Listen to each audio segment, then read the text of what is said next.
নাজর ইবনে হারেসের এই নেতৃত্বে যাওয়া দূত বাহিনীকে 3টা প্রশ্ন শিখাইয়া দিলেন। তোমরা তো মক্কা নগরীর থেকে আসছো, তাওরাতের কিতাব পূর্ববর্তী কিতাব আমরা অধ্যয়ন করে দেখেছি। 1 নাম্বার প্রশ্ন হইল, এমন কোন ব্যক্তি, ওই ব্যক্তির ইতিহাসটা বলো যেই ব্যক্তি পূর্ব থেকে পশ্চিম, উত্তর থেকে দক্ষিণ, যেখানে সূর্য উদিত হয়, যেখানে সূর্য অস্তমিত হয়, ও বাতিজা মুহাম্মদ, তুমি যদি সত্যিকারের নবী হইয়া থাকো, ওই ব্যক্তি যিনি পূর্ব থেকে পশ্চিম পর্যন্ত, উত্তর থেকে দক্ষিণ পর্যন্ত গোটা পৃথিবী ভ্রমণ করে করে স্বচক্ষে দেখেছে, ওই ব্যক্তির ইতিহাসটা বলো। 3 নাম্বার প্রশ্ন হইল, তুমি যে আল্লাহর দাওয়াত দাও, একত্ববাদের দাওয়াত যে দিতেছ, অতীতের একটা ঘটনা আমরা জানি ইতিহাস থেকে। কয়েকজন যুবক ওই একত্ববাদের দাওয়াতের নাম দিয়া নিজেদের বাপ দাদার ধর্ম ছেড়ে দিয়া পাহাড়ের গুহায় ঘুমাইছিল। তুমি যদি সত্যিকারের নবী হইয়া থাকো, তোমার আল্লাহর পক্ষ থেকে জেনে উত্তর দাও, ওই গুহাবাসী তথা আসহাবে কাহাফ কতদিন ঘুমাইছিল? আরবিকে সংক্ষিপ্ত আকারে বলি। 3 নাম্বার প্রশ্ন, ও মুহাম্মদ, একজন মানুষ তার শরীরের মধ্যে আলহামদুলিল্লাহি ওয়া কাফা ওয়া সালামুন আলা ইবাদিহিল্লাযীনা ইসতাফা, আম্মা বা'দ, ফাআউযু বিল্লাহি মিনাশ শাইতানির রাজীম। বিসমিল্লাহির রহমানির রহিম। والضحى والليل إذا سجى ما ودعك ربك وما قلى وللآخرة خير لك من الأولى ولسوف يعطيك ربك فترضى ألم يجدك يتيما فآوى ووجدك ضالا فهدى ووجدك عائلا فأغنى فأما اليتيم فلا تقهر وأما السائل فلا تنهر وأما بنعمة ربك فحدث. صدق الله مولانا العظيم وصدق رسوله النبي الكريم ونحن على ذلك من الشاهدين والشاكرين والحمد لله رب العالمين. وقال النبي صلى الله عليه وسلم من أحب سنتي فقد أحبني ومن أحبني كان معي في الجنة أو كما قال النبي عليه الصلاة والسلام. اللهم صل على محمد وعلى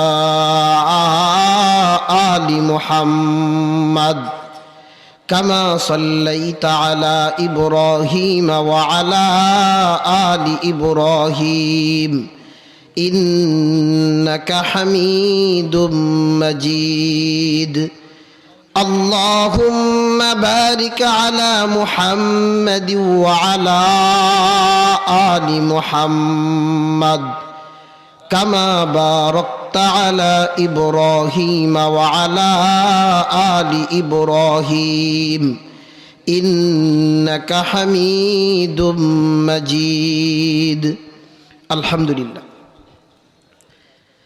ভাদেরা ইসলামী যুব সংঘের উদ্যোগে দ্বিতীয় বার্ষিক তাফসিরুল কোরআন মাহফিলের সম্মানিত সভাপতি সাহেব, জাতির মাতার মুকুট হজরত উলামায়ে কেরাম আমার সামনে উপবিষ্ট আল্লাহ পাকের আশিকিন, জাকিরিন, মুহিব্বিন আওয়াম, কলিজার টুকরা যুবক বন্ধুগণ, স্নেহের ছোট ভাই, পর্দার আড়াল থেকে কথা শুনছেন আমার সম্মানিতা মা ও বোন, সর্বোপরি রব্বে করিমের দরবারে কৃতজ্ঞতা আদায় করি যে আল্লাহ পাক রব্বুল আলামিন সেই সকাল থেকে এখন পর্যন্ত ধারাবাহিক কোরআন এবং হাদিসের আলোচনার মজলিসে যেই রব আপনি আমাকে রহমত করে অনুগ্রহ করে এখন পর্যন্ত বসিয়ে রেখেছেন, দিল থেকে প্রত্যেকেই কালিমাতু শুকুর আদায় করি আলহামদুলিল্লাহ। আরো জোরে বলি আলহামদুলিল্লাহ। আমাদের এই ভাদেরা যুব সমাজ ইচ্ছা করলে আজকে এই তাফসিরুল কোরআন মাহফিল না দিয়ে ভিন্ন কোনো অনুষ্ঠানও করতে পারতো কি পারতো না? তাহলে আজকে এত সুন্দর একটা জান্নাতি সামিয়ানা আমাদেরকে উপহার দেওয়ার জন্য আমরা সকলেই খুশি না বেজার? তাহলে আবার শুকরিয়া আদায় করি আলহামদুলিল্লাহ। এলাকার মানুষ কি এই পর্যন্তই না আরো আছে? আমি বক্তা কি ভিন্ন দেশের না নিজ দেশের? তাহলে তো শ্রোতা সব আমার চিনা জানা আছে। এখন পর্যন্ত দোকানপাটে বসে আছে। প্রতিদিন তো বাবা মাহফিল হবে না ভাই, প্রতিদিন মাহফিল হবে না। আগামীকাল ইচ্ছা করলেও আপনি কোরআন হাদিসের আলোচনা এই জায়গায় হবে না। এই জন্যই যারা এখনো এদিক সেদিক ঘোরাফেরা করছেন, দোকানপাট, মা বোন যাদের কর্ণকোহরে আওয়াজ যাচ্ছে, যদি ঘরে প্রাপ্তবয়স্ক পুরুষ থাকে ঘর থেকে জলদি পাঠায় দেন। আপনারা ঠাই না দিলে অটোমেটিক আসতে বাধ্য হবে। কথা কোন ঠিক না বেঠিক? এই জন্যই যারা রাস্তাঘাটে দাঁড়িয়ে আছি মেহেরবানি করে সবাই চলে আসি ইনশাআল্লাহ। আমি আপনাদের সামনে পবিত্র কালামুল্লাহ শরীফের সুপরিচিত একটা সূরা, আমাদের অধিকাংশ মানুষের হয়তো মুখস্থই আছে। ওয়াদ-দুহার সূরা মুখস্থ আছে না? আছে। কিন্তু এই সূরার মধ্যে আল্লাহ কি বলেছেন, আমাদের জন্য কি শিক্ষা রেখেছেন, এটা হয়তো আমরা কেউ মুষ্টিময় কয়েকজন আলেম উলামা ছাড়া বাকি সাধারণ মানুষ জানে না। সুপরিচিত সূরাটা এই জন্যই তেলাওয়াত করেছি যাতে করে আমরা নামাজে যখন পড়ব এই সূরার ভিতরে আল্লাহ কি বলেছেন, আমাদের জন্য কি সবক রেখেছেন, এটা যখন আমরা জানবো তেলাওয়াত করতেও ভালো লাগবে। কথা কোন ঠিক না বেটি? সময় সংক্ষিপ্ত, এজন্যই ভূমিকা লম্বা ছাড়াই সরাসরি আমরা তাফসীর আলোচনায় ঢোকার চেষ্টা করব। আপনারা হয়তো অনেকেই জানেন আমি তাফসীরি আলোচনা করতে আমার এটা ইচ্ছা বা আমার কাছে প্রিয়। এজন্য আমি আমার কোনো আলোচনায় তাফসীরের ভিতরেই থাকার চেষ্টা করি নির্ধারিত বিষয়। আমরা যেই সূরাখানা তেলাওয়াত করেছি কুরআনুল কারীমের 93 নম্বর সূরা। কি নাম্বার সূরা? সবাই বলেন, একদম পয়েন্ট মুখস্থ করবেন যেন এটা আপনি আমার জেহেনে তাকে শিক্ষণীয় বিষয়গুলো যেন আমরা নিতে পারি। এই সূরার মধ্যে আয়াত আছে 11টি। কয়টি? সূরা কয় নাম্বার? 93। আয়াত সংখ্যা 29 নাম্বার পারা। কয় নাম্বার পারা? এই সূরাটা হচ্ছে মাক্কি সূরা। কি সূরা? আল্লাহ তাআলা এই সূরাখানা নাজিল করেছেন কখন? যেহেতু সূরা মাক্কি, তার মানে মক্কা নগরীতে অবতীর্ণ হয়েছে। এই সূরার মধ্যে সামষ্টিকগতভাবে মুসলিম উম্মাহকে একটা মেসেজ দিয়েছেন। মেসেজটা কি? সেটা হচ্ছে মুসলিম উম্মার কালের বিবর্তনে অনেক সময় বিপদ আসবে, মুসিবত আসবে, মুসলমানদের উপর জুলুম নির্যাতনের রুল স্টিমার আসবে। এই সূরার মূল শিক্ষণীয় মেসেজ হলো, ও মুমিন তুমি নিরাশ হয়ো না। যখনই দেখবা রাত যত গভীর হয় প্রভাত তত কাছাকাছি, রাত যত গভীর হয় প্রভাত তত নিকটে আসে, মায়ের প্রসব ব্যথা যত বেশি হয় সন্তান দুনিয়াতে আসার মুহূর্ত হয়, অন্ধকার যত গভীর হয় আলো তত নিকটে। মুমিনের মূল মেসেজ আল্লাহ দিতে চাচ্ছেন, ও দোস্ত আমার, তোমাকে তো শিক্ষা দিচ্ছি, তোমার উম্মতকেও এই সবক দিয়ে দাও। মুমিন কখনো নিরাশ হবে না, হার হালতে ভরসা করবে কার উপর? আরো জোরে বলেন, কার উপর? বিপদ দেওয়ার মালিককে, বিপদ থেকে উদ্ধারের মালিককে, আল্লাহ।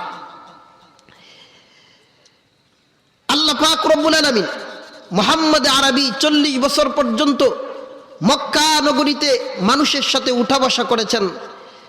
তার চলাফেরা উঠা বসা দেখে আল আমিন উপাধি দিয়েছিল। ইতিহাস আমরা সবাই জানি।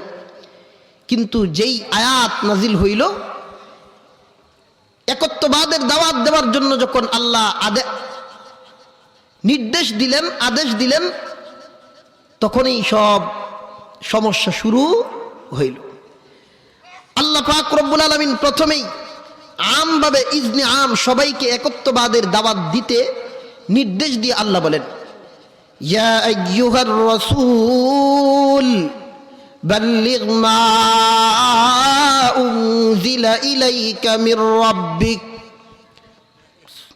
আল্লাহ পাক রব্বুল আলামিন বলেন, ও দোস্ত আমার, ইয়া আইয়ুহার রাসূল, হে রাসূল, দোস্ত আমার, বাল্লিগ মা উনজিলা ইলাইকা মির রাব্বিক, ও দোস্ত আমার, তোমার রবের পক্ষ থেকে যত বিধান আল্লাহ তোমার উপর অবতীর্ণ করেছেন, এখন আর গোপনে গোপনে দাওয়াত চলবে না।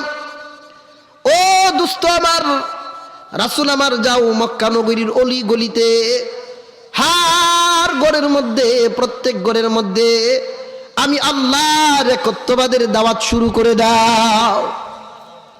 মুহাম্মদ আরবি যখন 10টি বছর পর্যন্ত মক্কা নগরীর অলি গলিতে, এমন কোন অলি গলি নাই যেখানে তিনি কালিমার দাওয়াত দেয়নি। যখন তিনি বললেন আল্লাহর ইবাদত করো, লাত মানাত উজ্জা এগুলোর ইবাদত ছেড়ে দাও, মক্কা নগরীর মুশরিকরা তারা লাত মানাত উজ্জা এই সমস্ত মূর্তির ইবাদত করত। মুহাম্মদ যখন বললেন এক আল্লাহর ইবাদত চলবে, তখন তারা বলে আমাদের বাপ দাদাগণ লাতের পূজা করত, মানাতের পূজা করত, উজ্জার পূজা করত, মানির রহমান, তুমি আবার কোন আল্লাহর কথা কও? এই জমিন কার? আমাদেরকে বানাইছেন কে? আল্লাহ প্রদত্ত কোরআন যে নাজিল করেছেন কে? আল্লাহ কয়, বান্দা জমিন আমার, তোমাকেও বানাইলাম আমি। বান্দা তোমাকে যে বানাইলাম, মূল মাকসাদ আমার হইল সারা দুনিয়ার মধ্যে যা কিছু দেখো এগুলো আমি আল্লাহ তোমাদের খেদমতের জন্য বানাইলাম। আর আমি আল্লাহ কেবলমাত্র তোমাদেরকে আমি আল্লাহর গোলামির জন্য বানাইলাম। কন্যা সুবহানাল্লাহ। নবীজি যখন দাওয়াত দেওয়া শুরু হইল, দারুন দুয়ার মধ্যে বৈঠক বসলো। উতবা, সাইবা, আবু জাহেল, আবু লাহাব তারা বসে বলতেছে মুহাম্মদের এই একত্ববাদের দাওয়াত বন্ধ করা লাগবে, কিন্তু কোনো মিশন তারা খুঁজে পায় না। সংক্ষিপ্ত আকারে বলি, এই সূরাটা আল্লাহ কেন নাজিল করলেন, কখন করলেন, এই বিষয়টা না বুঝলে তরজমা বুঝা আসবে না। দারুন দুয়ার মধ্যে মুশরিকদের যে বৈঠকখানা ছিল, ওখানে যখন মিটিং চলে মুহাম্মাদের দাওয়াতি মিশন কিভাবে বন্ধ করবে, নজর ইবনে হারেস আবু জাহেলকে বলে, চাচা, ও লিডার, আপনি যদি আমাকে অনুমতি দেন আমি ছোট মুখে একটা কথা বলতাম। আপনারা যেই সিদ্ধান্ত নিতেছেন, যেই পন্থা অবলম্বন করতেছেন, মুহাম্মদকে একত্ববাদের দাওয়াত থেকে ফিরানো যাবে না। মুহাম্মদকে যদি দাওয়াতি মিশন থেকে বন্ধ করতে চান, মদিনার আলেমদের কাছে চলে যান, তাওরাত জাবুরের আলেমদের কাছ থেকে বুদ্ধি নিলে মনে হয় বাঁচানো যাবে। আবু জাহেল উইটা বলে, এই নজর ইবনে হারেস, বুদ্ধিটা তো তোমার ভালো, তাহলে তুমি যাও কয়েকজন নিয়ে মদিনার আলেমদের কাছ থেকে মুহাম্মদের এই দাওয়াতি মিশন একত্ববাদের দাওয়াত কিভাবে বন্ধ করবা, যাও তোমরা এদের কাছ থেকে শিখে আসো। নজর ইবনে হারেস, আস ইবনে ওয়াইল, আরো কয়েকজন মিলিয়া মদিনার আলেমদের কাছে তারা গিয়া জিজ্ঞাসা করলো, ও মদিনার আলেমগণ, মক্কা নগরীতে আব্দুল্লাহর ছেলে মুহাম্মদ যে নাকি কোনো ভার্সিটিতে পড়ে নাই, স্কুল কলেজ মাদ্রাসায় কোথাও পড়ে নাই, কিন্তু সে নিজেকে নবী দাবি করে, এক আল্লাহর একত্ববাদের দাওয়াত দেয়, কোনোভাবেই তো আমরা তাকে এই দাওয়াত থেকে বন্ধ করতে পারছি না। আপনারা আমাদেরকে কিছু পরামর্শ দেন। মদিনার আলেমগণ সারা রাত গবেষণা করে সকালবেলা নজর ইবনে হারেসের এই নেতৃত্বে যাওয়া দূত বাহিনীকে 3টা প্রশ্ন শিখাইয়া দিলেন। তোমরা তো মক্কা নগরীর থেকে আসছো, তাওরাতের কিতাব, পূর্ববর্তী কিতাব আমরা অধ্যয়ন করে দেখেছি, ঘাটাঘাটি করে দেখেছি, আব্দুল্লাহর ছেলে মুহাম্মদ, তাকে গিয়ে তোমরা 3টা প্রশ্ন করবা, সে যদি উত্তর না দিতে পারে তাহলে তোমরা তার দাওয়াত গ্রহণ করো না। কিন্তু আজ নজর ইবনে হারেস, তোমরা ভালো করে বুঝিয়া নেও, এই প্রশ্নের উত্তর যে কোনো মানুষ দিতে পারবে না। প্রশ্নের উত্তর যদি মুহাম্মদ দিয়ে দেয় তাহলে বুঝবা মুহাম্মদ সাধারণ মানুষ না, মুহাম্মদ আল্লাহর রাসূল। নজর ইবনে হারেস 3টা প্রশ্ন নিয়ে আসলো। আবু জাহেল বলে, নজর, প্রশ্ন যে নিয়ে আইছস উত্তর শিখছস নি? প্রশ্ন আবার 2 প্রকার। প্রশ্ন কয় প্রকার? এক প্রকার প্রশ্ন হইল কারো কাছ থেকে কোনো কিছু জানে না জানার জন্য, আর এক প্রকার প্রশ্ন হইল কাউকে ঠেকানোর জন্য, আটকানোর জন্য। কথা কয় না? আটকানোর জন্য যদি প্রশ্ন করে, শর্ত হইল আগে নিজে জানা লাগবো। নিজে যদি না জানে সঠিক কইলো না বেঠিক কইলো বুঝবো কেমনে? আর যদি জানার জন্য হয় তাহলে কোনো শর্ত নাই। আবু জাহেল কয়, নজর, উত্তর শিখছস নি? বাতি যারা যে জিগাম। নজর কয়, না, উত্তর তো শিখছি না। দূরও বেক কর, তাড়াতাড়ি গিয়া উত্তর নিয়ে আস, আর আমি গিয়া বাতিজারে প্রশ্ন করি। আবু জাহেল যাই মুহাম্মদের কাছে, মুহাম্মদ আরবি সাল্লাল্লাহু আলাইহি ওয়াসাল্লামের কাছে গিয়া প্রশ্ন করে, ও বাতিজা, ও মুহাম্মদ, তুমি যদি সত্যিকারের নবী হইয়া থাকো, আমাদের 3টা প্রশ্নের উত্তর দাও। 3 প্রশ্নের উত্তর যদি দিতে পারো তাহলে আমরা তোমাকে দাওয়াত ওপেন ভাবে দেওয়ার সুযোগ দিব, ইসলাম ধর্ম গ্রহণ করব। এটা কয় না? এটা কি জানার জন্য না বাটফার? বাকি আছে বুঝার। জানার জন্য যদি হইতো তাহলে বলতো আমরা ঈমান আনবো, কিন্তু বলে যে না, উত্তর যদি দিতে পারো তোমার রাস্তা ছেড়ে দিব, তুমি ওপেন ভাবে দাওয়াত দিবা। মুহাম্মদ আরবি বলেন, ও চাচা যান, আপনার কথাই তো আমি দাওয়াত দিবও না, আপনার কথাও তো আমি দাওয়াত বন্ধ করব না। আপনি কি প্রশ্ন করবেন করেন, কিন্তু চাচা যান জানিয়ে রাখেন, আসমানের তারা, চন্দ্র এবং সূর্য যদি আমার হাতেও এনে দেন, আমার আল্লাহ প্রদত্ত যেই নির্দেশ, ও চাচা যান, আপনি যা কিছুই বলেন না কেন, আপনার কথাই বা আপনার নিষেধে আমি আল্লাহর হাবিব দাওয়াত বন্ধ করব না। 1 নাম্বার প্রশ্ন করলো মুহাম্মদ। 1 নাম্বার প্রশ্ন হইল, একজন আল্লাহর বান্দা, যিনি, আমরা এখানে যারা উপস্থিত আছি এমন মানুষ অনেকে আছে, ঢাকা গেছে না? আছে না? নাই? এমন মানুষ অনেক আছে সিলেট যায় নাই, আমি নিজেই যাইনি। অনেক মানুষ এমন আছেন যারা কিশোরগঞ্জ শহরেও মনে হয় যায় নাই, আছে না? নাই? তাহলে হারদম মানুষের মধ্যে অবস্থা হইল, কোন মানুষ এমন আছেন উপস্থিত মজলিসের মধ্যে শুধু বাংলাদেশ না বাহিরেও গেছেন, আছে না? নাই? হাজী সাহেবরা আছে না? মুহাম্মদ আরবিকে প্রশ্ন করলো, মুহাম্মদ, 1 নাম্বার প্রশ্ন হইল, এমন কোন ব্যক্তি, ওই ব্যক্তির ইতিহাসটা বলো, যেই ব্যক্তি পূর্ব থেকে পশ্চিম, উত্তর থেকে দক্ষিণ, যেখানে সূর্য উদিত হয়, যেখানে সূর্য অস্তমিত হয়, ও বাতিজা মুহাম্মদ, তুমি যদি সত্যিকারের নবী হইয়া থাকো, ওই ব্যক্তি যিনি পূর্ব থেকে পশ্চিম পর্যন্ত, উত্তর থেকে দক্ষিণ পর্যন্ত গোটা পৃথিবী ভ্রমণ করে করে স্বচক্ষে দেখেছে, ওই ব্যক্তির ইতিহাসটা বলো। প্রশ্নটা কি সহজ না কঠিন? কেমন কঠিন? কেউ যদি ইতিহাস না জানে এই উত্তর খুঁজে পাইব?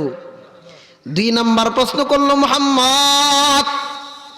2 নাম্বার প্রশ্ন হইল, তুমি যে আল্লাহর দাওয়াত দাও, একত্ববাদের দাওয়াত যে দিতেছ, অতীতের একটা ঘটনা আমরা জানি ইতিহাস থেকে। কয়েকজন যুবক ওই একত্ববাদের দাওয়াতের নাম দিয়া নিজেদের বাপ দাদার ধর্ম ছেড়ে দিয়া পাহাড়ের গুহায় ঘুমাইছিল। তুমি যদি সত্যিকারের নবী হইয়া থাকো, তোমার আল্লাহর পক্ষ থেকে জেনে উত্তর দাও, ওই গুহাবাসী তথা আসহাবে কাহাফ কতদিন ঘুমাইছিল? এটাও কি সহজ না কঠিন? ইতিহাস কেউ না জানলে উত্তর দিতে পারবেন না কয়দিন ঘুমাইছে। মুহাম্মদ আরবিকে সংক্ষিপ্ত আকারে বলি। 3 নাম্বার প্রশ্ন, ও মুহাম্মদ, একজন মানুষ তার শরীরের মধ্যে, মানুষ যখন হালতে থাকে, এক একজনের পদ পদবি এক এক রকম। মানুষের ভিতরে যখন রুহু থাকে, মানুষ সম্মানের ক্ষেত্রে অনেক রুহুওয়ালা, অনেকেই সম্মানের ক্ষেত্রে ইমাম সাহেব, চেয়ারম্যান সাহেব, প্রধানমন্ত্রী সাহেব, এক একজনের এক এক রকম পদবি আছে না নাই? বাতিজা মুহাম্মদ, তুমি বলো যে রূহ কাকে বলে? যেই রুহটা বের হইয়া গেলে মানুষটা লাশ হইয়া যায়, চেয়ারম্যান সাহেবের চেয়ারম্যানই থাকে না, ইমাম সাহেবের ইমাম সাহেব থাকে না, মুফতি সাহেবের ফতোয়া দেওয়ার থাকে না, লাশ হইয়া যায়। মানুষ সার্জারি করে ভিতরের সব হালত বলতে পারে, কিন্তু রুহু কেউ কোনোদিন দেখে নাই। তুমি যদি সত্যিকারের নবী হইয়া থাকো, ও বাতিজা মুহাম্মদ, রুহু কাকে বলে তুমি বলিয়া দাও। রুহু কেউ দেখছেন নি? দেখছেন? দেখা যায়। প্রশ্ন 3টা সহজ না কঠিন? কঠিন। মুহাম্মদ আরবি বললেন, চাচা যান, এই উত্তর আমি আগামীকালকে দেব। কোন দিন? 24 ঘন্টা সময় নিলেন। 24 ঘন্টা। মুফাসসিরিনে কেরাম বলেন 24 ঘন্টা নবী নিলেন কেন? জিব্রাইল আসমান থেকে জমিনে আসতে 24 ঘন্টা লাগবে না? 24 ঘন্টা 24 মিনিট। কেমন লাগবে দেখেন জিব্রাইলকে আল্লাহ কেমন বানাইছেন। দুনিয়াবাসী, মহান আল্লাহ জিব্রাইলকে এমন ভাবে তৈরি করেছেন, হাদিসের মধ্যে আসছে জিব্রাইলকে আল্লাহ 600 নূরের ডানা দিয়ে বানাইছেন। যেই 2টা ডানা যদি একটা আর 2টা ডানা এইভাবে মেলে দেয়, মুফাসসিরিনে কেরাম বলেন, ও দুনিয়াবাসী, জিব্রাইলের 2টা ডানা যদি মিলিয়া দেয়, সূর্যের আলো জমিনে পড়ার মতন একটু ফাঁকা জায়গাও থাকবে না। 24 ঘন্টা লাগবে নি জিব্রাইল আসতে। মুফাসসিরিনে কেরাম আমাদেরকে শিক্ষা দেয়, নবীজি 24 ঘন্টা সময় নিলেন কেন? ও দুনিয়াবাসী, উম্মতে মুহাম্মাদীকে শিক্ষা দেওয়ার জন্য। তোমরা যখন কারো সাথে কোনো লেনদেন করবা, তোমরা যখন কারো সাথে কোনো ওয়াদা দিবা, ও দুনিয়াবাসী, কারো কাছ থেকে যদি টাকা পয়সা ধার নেও বা ঋণ নেও, কারো কাছ থেকে যদি কোনো বিপদে পড়ে, কারো কাছ থেকে যদি টাকা হাওলাত নেও, ও দুনিয়াবাসী সবক গ্রহণ করো। 1 মিনিটও লাগবে না, 24 মিনিটও লাগবে না। মুহাম্মদ 24 ঘন্টা সময় নিয়ে বুঝাইলেন, ও আমার উম্মত, তোমরাও যখন কারোর সাথে ওয়াদা দিবা, কোনো কাজ ওই সময়ের মধ্যে করতে পারবা, তোমার সময় লাগবে যতটুক, ডাবল সময় চাই নিবা। আপনি মনে করেন সমাজের মধ্যে কর্জে হাসানার মতন একটা উত্তম সবের কাজ উঠে গেছে। কারণ কি? কারণ হইল একজনের কাছে লক্ষ টাকা থাকলেও বিপদে পড়লে দেয় না। দেয় না যে উনার দোষ না, বরং আমার দোষ যে আমি নিলে আর কোনো খবর থাকে না। কথা কেন ভাই? যে 5,000 টাকা দিই শুক্রবারে দেলাইতেছি, 2 বছর গেলেও শুক্রবার আর আয়। কথা কোন ঠিক না বেটি?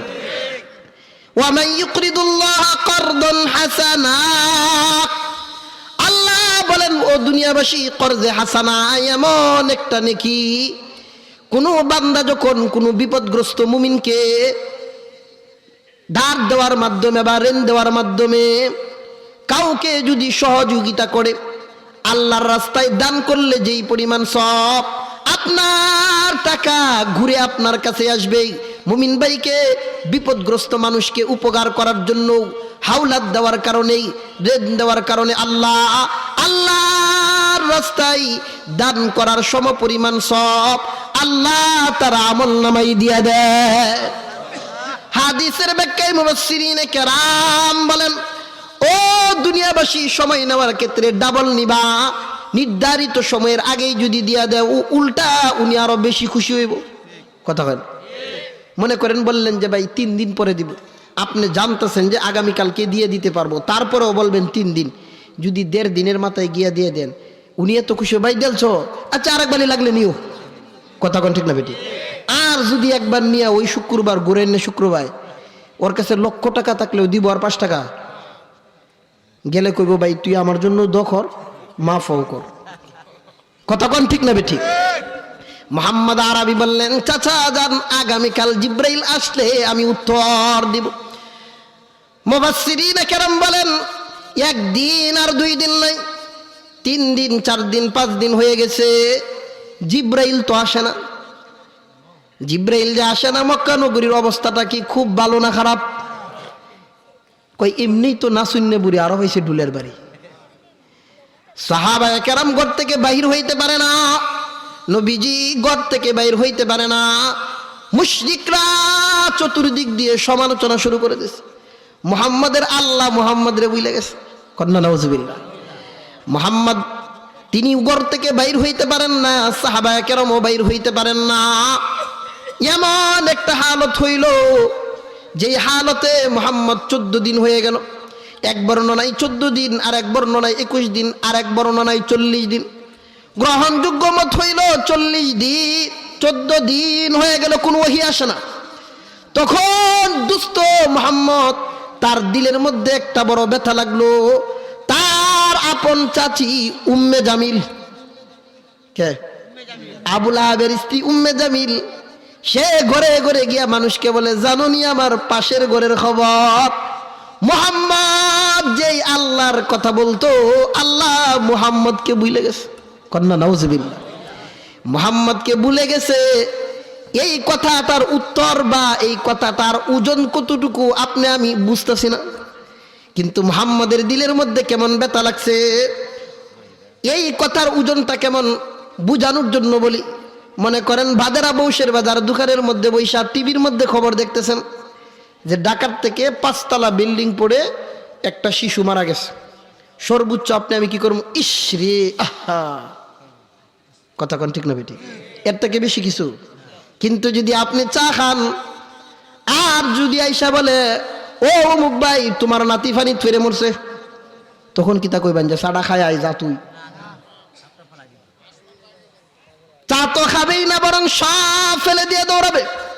কেন রে ভাই? চিন্তা করেন, আগেরটাও তো মৃত্যুর খবর, এটাও তো মৃত্যুর খবর। দুইটা মৃত্যুর খবরের মধ্যে পার্থক্য কেন জানেন? তার সাথে মহব্বত বেশি, তার সাথে মহব্বত কম। ও দুনিয়াবাসী, উদাহরণটা বুঝে থাকলে বলেন, মুহাম্মদের সাথে আল্লাহর সম্পর্ক কম না বেশি? কেমন বেশি জানেননি? মুহাম্মদের একটা টাইটেল হলো হাবিবুল্লাহ। ইব্রাহিম আলাইহিস সালামের একটা টাইটেল হলেন খলিলুল্লাহ।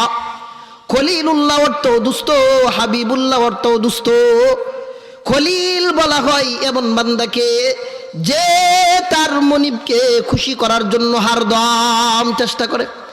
মুফাসসিরিনে কেরাম বলেন, হাবিবুল্লাহ হইল এমন দুস্থ যে দুস্থকে খুশি করার জন্য স্বয়ং আল্লাহ হরদম প্রস্তুত থাকে। 14 দিন হয়ে গেল যখন এই কথাটা শুনলেন, মুহাম্মদকে আল্লাহ ভুলে গেছে। আল্লাহ ভুলে গেছেন, এই কথাটার ওজন মুহাম্মদের কলিজায় কেমন লাগছে উদাহরণের দিকে বুঝেন। মুহাম্মদ তো বড় পেরেশান, সেজদায় পড়লেন। সুন্দর মানুষ, যার চেহারা দেখলে হাজার হাজার মানুষ দিনের পথে ধাবিত হইতো।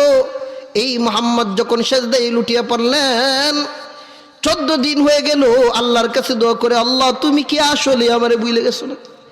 তুমি কি দেখো না মক্কা নগরীর হালত? আমার সাহাবায়ে কেরাম বের হইতে পারে না, আমি মুহাম্মদও ঘর থেকে বাইর হইতে পারি না। মানুষ তিরস্কার করে, গালাগালি করে। 14 দিন পরে আল্লাহর ফেরেশতা সাজদারত অবস্থায় নবীর উপর জিব্রাইল এসে হাজির হইলেন। জিব্রাইলকে দেখেই নবী বললেন, দা জিব্রাইল, এতদিন কেন পরে তুমি আসলা? তুমি কি দেখো না আমার মক্কা নগরীর কি হালত, আমার কি হালত, সাহাবায়ে কেরামের কি হালত? ও জিব্রাইল, এতদিন কেন আসো নাই? জিব্রাইল বলেন, ইয়া রাসূলুল্লাহ, মহান আল্লাহ আপনাকে যে সৌন্দর্য করে তৈরি করেছেন, আমার মন চাই প্রতিদিন আমি আপনার কাছে আসি, কিন্তু আমি আসতে পারি না। কেন আল্লাহ 14 দিন দেরি করলেন? আল্লাহ একটা আয়াত নাজিল করছেন, আগে আয়াতটা শুনেন, তাহলেই বুঝবেন কেন 14 দিন দেরি হয়েছে। ওয়ালা তাকুলান্না লিশাইইন ইন্নী ফাইলুন যালিকা গাদান ইল্লা আন ইয়াশাআল্লাহ। আল্লাহ পাক রব্বুল আলামিন বলেন, ও দুস্থ আমার, 14 দিন পর্যন্ত ওহী নাজিল করেছি। ও দুস্থ, আমি তোমাকে ভুলেও যাইনি। একটা কারণে, কয়েকটা কারণ মুফাসসিরিনে কেরাম বলেন। 1 নাম্বার কারণ হইল, ও দুস্থ, তুমি বলেছো আগামীকাল উত্তর দিবা, কিন্তু ইনশাআল্লাহ বলো নাই। ইনশাআল্লাহ না বলার কারণে, আমি আল্লাহর উপর তাওয়াক্কুল না করার কারণে, আমি আল্লাহ তোমাকে বিশ্রাম দেওয়ার জন্য, তোমার উম্মতকে শিক্ষা দেওয়ার জন্য আমি আল্লাহ ওহী থেকে বিরত ছিলাম। কন্না সুবহানাল্লাহ। আরেকটা কারণ মুফাসসিরিনে কেরাম বলেন, ও দুস্থ হার দম, তোমার উপর এই ওহী যদি বারবার নাজিল হইতে থাকে, তাহলে তোমার বড় কষ্ট হইব। ওহী বড় ভারী জিনিস। আল্লাহ এক আয়াতের মধ্যে বলেন, লাউ আনজালনা হাযাল কুরআনা আলা জাবালিন লারাআইতাহু খাশিআম মুতাসাদ্দিআম মিন খাশিয়াতিল্লাহ। ও দোস্ত আমার, এই যে কুরআনুল কারীম এমন ভারী, এই কোরআনটা যদি পাহাড়ের উপর নাজিল করতাম, তাহলে পাহাড় তুলার মতো, বুশির মতো হয়ে যেত। এটা এমন ভারী জিনিস, ভার দম তোমার উপর যদি নাজিল করে, তুমি বড় অসুস্থ হয়ে যাবা। তোমাকে ওহী থেকে অসুস্থ যেন না হও, ওহী থেকে বিশ্রাম দেওয়ার জন্য, তোমার উম্মতকে শিক্ষা দেওয়ার জন্য আমি আল্লাহ 14 দিন বিলম্ব করলাম। বলবো তো সবাই ইনশাআল্লাহ। ভবিষ্যতের কাজ যখনই করব, মুফাসসিরিনে কেরাম বলছেন 14 দিন ওহী নাজিল না করে পরের দিন নাজিল করে বলে দিলেই তো হইতো। কেন? যেই কাজ যত কষ্টে অর্জন হয়, এটার কদর তত বেশি হয়। কথা কোন ঠিক না বেঠিক?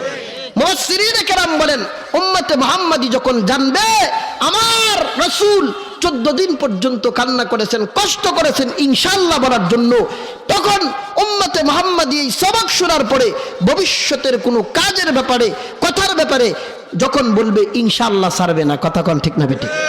আল্লাহ আমাদেরকে ভবিষ্যতের কথা বলার ক্ষেত্রে ইনশাআল্লাহ বলার তৌফিক দান করুক, সবাই বলে।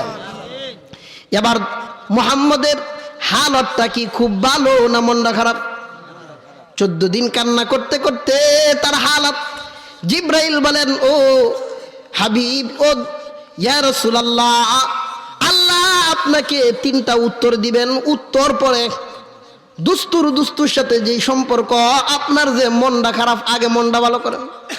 আপনার দিল খুশি করার জন্য, আপনার এই হালতটাকে ভালো করার জন্য, আপনার দিলের মধ্যে প্রশান্তি আনার জন্য মহান আল্লাহ 3 প্রশ্নের উত্তর দেওয়ার আগেই আল্লাহ সূরা দুহা নাজিল করলেন। কন্না সুবহানাল্লাহ। এখনো তো সূরাতেই ঢুকতাম না, আল্লাহ জানে সময় আছে না গেছে। থাকবেন তো সবাই ইনশাআল্লাহ শেষ পর্যন্ত। ওয়াদ-দুহা ওয়াল-লাইলি ইযা সাজা। আল্লাহ পাক রব্বুল আলামিন বলেন, ও দুস্ত আমার, ওয়াদ-দুহা, দুহা মানে হইল আলোকিত, চাষতের সময়কে বলা হয় দুহা। আল্লাহ এটা বললেন, এই দুহা এবং সাজাগ অনেক লম্বা কথা, এটা বলতে গেলে এখানে আরো অনেক সময় চলে যাবে। শুধু অতটুক বুঝেন, দুহা মানে আল্লাহ দিন বুঝাইলেন। ওয়াল্লাইলি ইযা সাজা, রাতের কসম, রাত যখন গভীর হইয়া যায়। এই দুই জিনিসের কসম খেয়ে আল্লাহ কি বুঝাতে চাইলেন? মুফাসসিরিনে কেরাম বলেন, মুহাম্মদকে একটা ইঙ্গিত দিলেন, ও দুস্ত, তুমি যেই পেরেশান হইয়াছ, ও দুস্ত, আমি আল্লাহ দিনের কসম খেয়ে, রাতের কসম খেয়ে এই জিনিসটাই বুঝাইলাম। রাত যত গভীর হয় প্রভাব তত কাছে আসে। ও দুস্ত মুহাম্মদ, তোমার যে হালত চলতেছে, মক্কা নগরীর অবস্থা, মানুষ দিন গ্রহণ করে না, ইসলামের উপর তোমার সাহাবায়ে কেরাম নির্যাতিত হচ্ছে, নিষ্পেষিত হচ্ছে। ও দুস্ত, তুমি সবর করতে থাকো। যেই রকম রাতের অন্ধকার দূর হইয়া আলোকিত হইয়া যাই, তোমার মক্কা নগরীর হালতটা এমন হালত থাকবে না। ও দুস্ত, তুমি সবর করো। আমি দিনের কসম খাইয়া বুঝাইলাম, রাতের কসম খাইয়া বুঝাইলাম। ও দুস্ত, তোমার দিন ঘুরে যাবে, একটা সময় এমন আসবে এই অন্ধকারাচ্ছন্ন জগৎ থাকবে না। আমি আল্লাহ তোমার এই দিন ইসলামকে আমি আল্লাহ সারা দুনিয়ার মধ্যে এমন ভাবে চমকাইয়া দিব, ঘরের কোনায় কোনায় এমন কোনো ঘর বাকি থাকবে না যেখানে তোমার দিনের প্রচার হইবে না। কন্যা সুবহানাল্লাহ। দুইটা কসম খাইয়ে আল্লাহ বলেন, ওয়াদ-দুহা ওয়াল-লাইলি ইযা সাজা মা ওয়াদ্দাআকা রাব্বুকা ওয়া মা ক্বালা। আল্লাহ পাক রব্বুল আলামিন বলেন, ও দুস্ত আমার, দিনের কসম, অন্ধকারাচ্ছন্ন রাতের কসম। দুইটা কসম খেয়ে আল্লাহ বলেন, কসম সাধারণত মানুষ খায় কথার ওজন বাড়ানোর জন্য, কথাটার সত্যায়ন বাড়ানোর জন্য কসম খায়। আল্লাহ কসম না খাইলেও হয়তো মুহাম্মদ যেন শান্তি পাই। আল্লাহ কসম খেয়ে বলেন, মা ওয়াদ্দাআকা রাব্বুকা ওয়া মা ক্বালা। ও দুস্ত আমার, আমি রাত এবং দিনের কসম খাইয়ে বলতেছি, তোমার রব তোমাকে ভুলেও যায়নি, তোমাকে পরিত্যাগও করে নাই। কন্যা সুবহানাল্লাহ। মুহাম্মদ তো আবার একটু হুঁশ আইছে, আচ্ছা তাহলে আল্লাহ আমারে ভুলছে না, কিন্তু 14 দিন যে কান্না করছে, কষ্ট আছে না নাই? চেহারার মধ্যে এখনো লাল বর্ণ হয়ে আছে।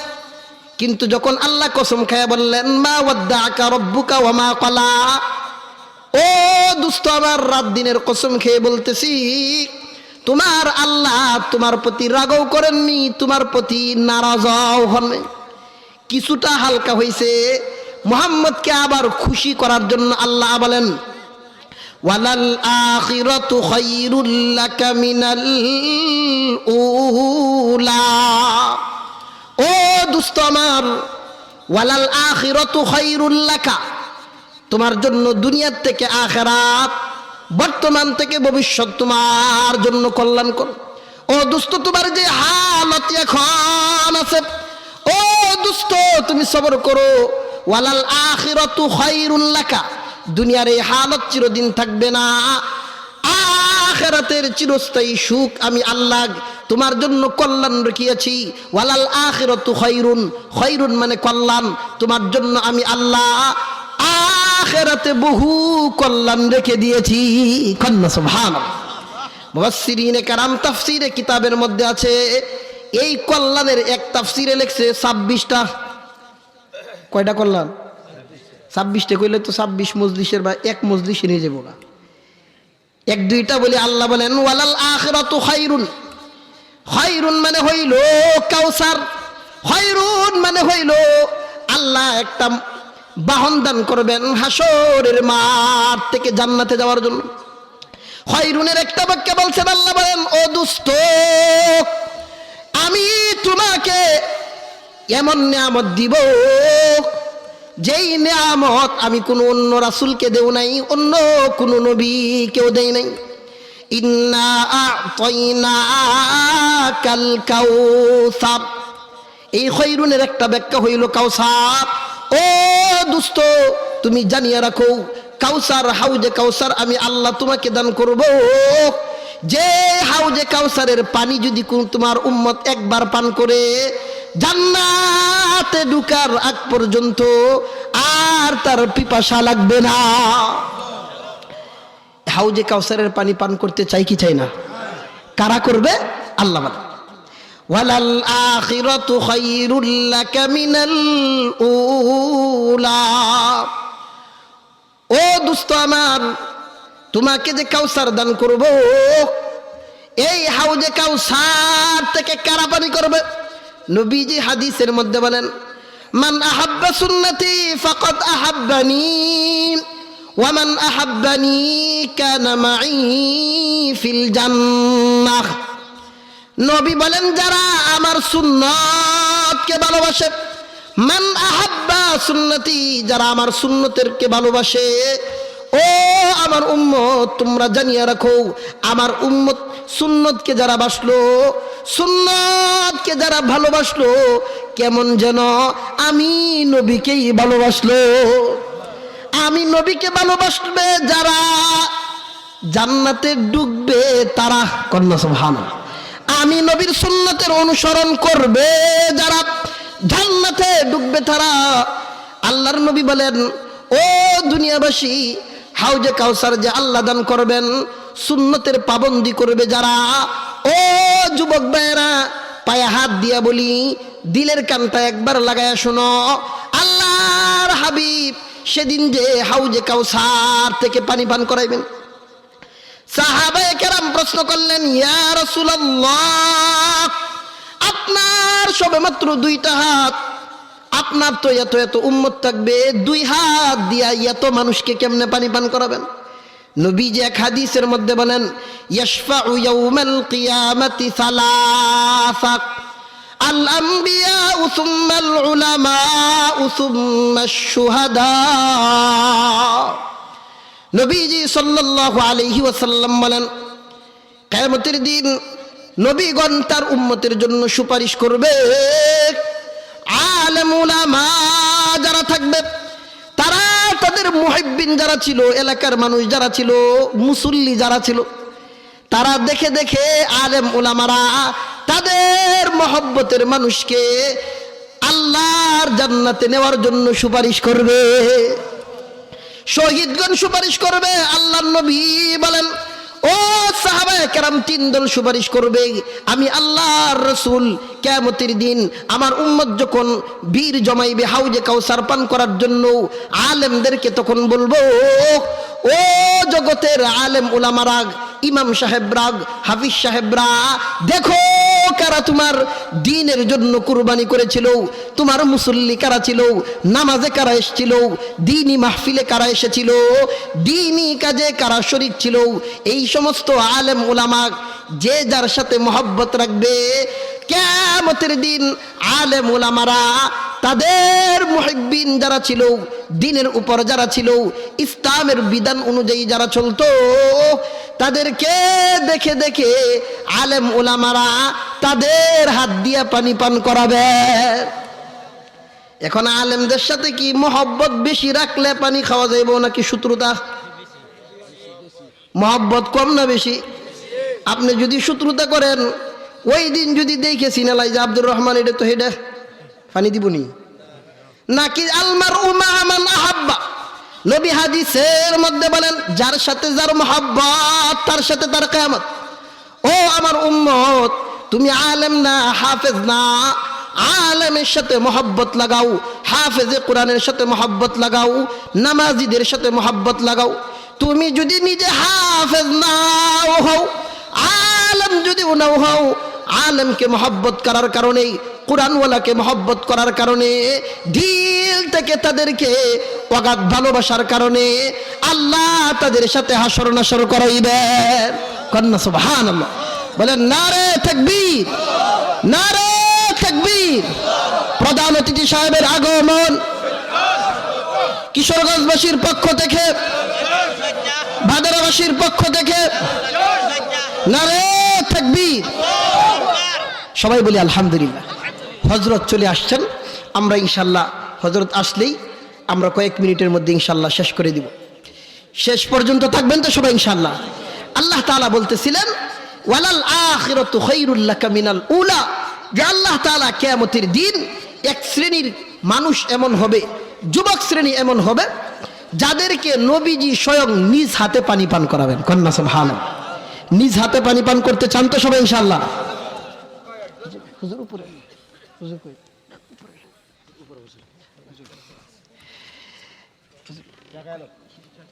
হুজুরের কাছ থেকে অনুমতি নিছি, কয়েক মিনিটের মধ্যে ইনশাআল্লাহ শেষ করে দিচ্ছি। যে এক শ্রেণীর যুবক এমন থাকবে স্বয়ং নবীজি নিজের হাতে পানি পান করাবেন। কন্যা সুবহানাল্লাহ। এই যুবকগুলো কারা জানেননি? যারা নবীর সুন্নতকে এমন ভাবে আঁকড়ে ধারণ করেছিল। উদাহরণ দিয়ে বুঝাই, মনে করেন একজন মাস্টার্স সমাপন, সব কিছু পড়াশোনা শেষ, চাকরির ইন্টারভিউর মধ্যে গেল, একটা কোম্পানির মধ্যে যাওয়ার পর বলল যে তোমার 3 লাখ টাকা বেতন, সব ঠিক আছে, কাগজপত্রও ঠিক, ভাইভাও ঠিক, কিন্তু এই যে দাড়ি, এইটা যদি কাটো তাহলে তোমার চাকরিটা হয়ে যাবে। কিন্তু এমন যুবকও আছে একদম এই কাগজপত্র সব ছিঁড়ে বলে যে জীবনে প্রয়োজনে বৌশের বাজার পান বিক্রি করে খাবো, এরপরও নবীর সুন্নত কাটবো না। এমন যুবক আছে না? এমন যুবক যারা যারা রাসূলের সুন্নতকে আঁকড়ে ধারণ করেছিল, রাসূলের সুন্নত মাথা থেকে পা পর্যন্ত যারা ধারণ করেছিল, দাড়ি নামক নিয়ামত যারা রাখবে, রাসূল কিয়ামতের দিন দেখে দেখে তাদেরকে, এমন যুবকদেরকে নবীজি নিজের হাতে হাউজে কাউসার পান করাবে। কন্যা সুবহানাল্লাহ। সম্মানিত উপস্থিতি, যুবক ভাইয়েরা, আমি পায়ে হাত দিয়ে বলবো, আমরা এই যুব সমাজ, আমাদের এলাকা যেহেতু এটা, আমি একটা ওয়াদা নিতে চাই, আমি নিজেও যুবক, আমিও আপনাদের সাথে থাকব। এই এলাকার মধ্যে কমপক্ষে আগে নিজের ঘর ঠিক করা, এরপরে পরবর্তী পাশ, এরপরে দেশ, এরপরে আস্তে আস্তে সবগুলো ঠিক করা। আমাদের এই ভাদেরা যুব সমাজ কর্তৃক যে আজকের আয়োজনটা হয়েছে, আমি নিজেও একজন কর্তৃপক্ষের একজন, তো আমি যুবক ভাইদেরকে উদাত্ত আহ্বান করব, আজকের পর থেকে আমাদের ভাদেরা গ্রামের মধ্যে কখনো কোনোদিন কোথাও যেন কোনো রকমের গান বাজনা, নাট্য, সিনেমা আমরা হতে দিব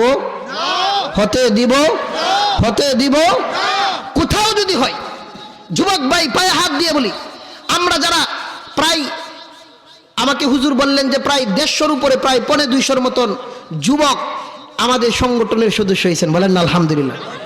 আমরা যদি সবাই ঐক্যবদ্ধ থাকি, আমাদের গ্রামটাকে আগে ঠিক করি। আমার জানা মতে, আমি মনে হয় এই বছর হয়েছে কিনা জানি না, কয়েক বছর আগে হয়তো বাড়িতে ছিলাম, কোথাও ভাদেরা গ্রামের কোথাও এইরকম কোনো একটা অনুষ্ঠান হয়েছিল, আমার কানে আসছিল। তারা ইসলামী যুব সংঘ, এটা নিয়ে একটা কথা বলি যে এই সংগঠনটা আসলে কাদের। অনেকেই ভুল ধারণা করেন, ভাদেরা কুড়ের পাড়, ভাদেরা দক্ষিণ পাড়া, ভাদেরা পূর্ব পাড়া যারা আছেন, এরা শুধু মনে করে বাজারে মনে হয় কয়েকজন তানসির সহ যারা আছে, মনে হয় এরার সংগঠন। এই রকম ভুলের মধ্যে অনেকে আছে, এটা আমার কানে আসছে। এটা মূলত আমাদের এই বাজারের আশপাশে যারা আছেন এদের সংগঠন না, বরং ভাদেরা পূর্ব পাড়া, দক্ষিণ পাড়া যা আছে, পুরো ভাদেরা এলাকার সমস্ত যুবকদের সমন্বয় এই সংগঠন।